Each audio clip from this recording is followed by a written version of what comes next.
Правда за Македонија. Татковината повикува.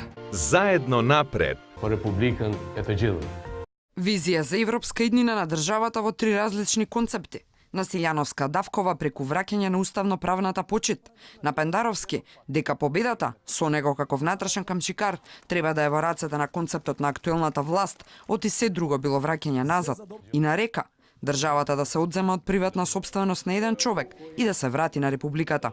Умниот Бернард Шо велел: може да смените облека, идеологија, ама татковина никогаш не можете да смените. Ќе има и внатрешен камшикар во мене.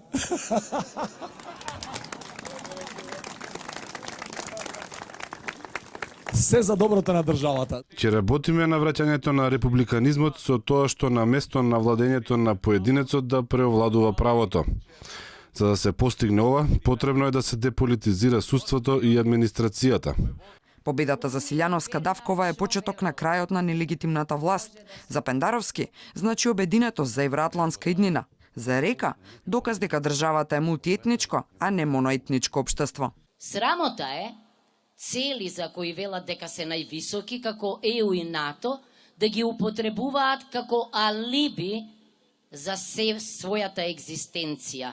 Армијата е гарант на суверенитетот, независноста и неповредливоста на територијата на државата. Затоа во мојот мандат врвен приоритет ќе биде модернизацијата на армијата. Од 5 приоритетски столбови, еден е за спречување на иселувањето на младите и со кого да дискутирам за тоа освен со лекарите кои се главен таргет за иселување. Силјановска Давкова вети донација за мали библиотеки во сите градови, а граѓанските активности ќе бидат насочени кон правење добро за себе, за околината и за заедницата.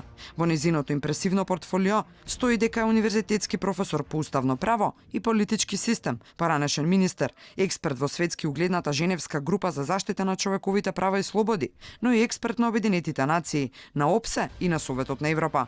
Сопруга и мајка е на 2 деца. Не може јас да се чувствувам добро ако половина од граѓаните се чувствуваат лошо. Ние ќе бидеме поинакви од нив. Ние не смееме да бидеме како нив. И Пендаровски универзитетски професор со долга општествено-политичка кариера, бил портпарол на МВР, долгогодишен советник за безбедност и надворешна политика во кабинетите на двајца македонски председатели. Поранешен прв човек на ДИК, во 2016 беше избран за пратеник во собранието, а од ноември 2017 е назначен за национален координатор на НАТО. Сопруг е и татко на едно дете. 2 месеци од сега сме април, во јуни очекуваме огромни шанси имаме затоа што ова што го направивме до сега е признаено од развиениот свет, да добиеме датум за преговори со Европската унија. Река е поранешен новинар, експерт и познавач на правото, но и на меѓународните односи со преку 20 објавени научни дела. Долг период е редовен професор на Универзитетот на Југоисточна Европа, на Универзитетот во Приштина. Од 2006 до 2010 година беше амбасадор на Македонија во Европската унија. Сопруг и татко на 3 деца.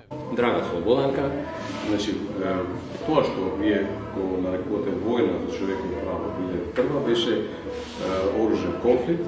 Ноќва на полноќ стартува молкот. Дали и колку трите концепти се уверливи, првично ќе се знае на 21 во недела. По жестока кандидатска пресметка се очекува следните 2 недели. Кој ќе се смести во вилата водно, ќе се знае по вториот круг на 5 мај.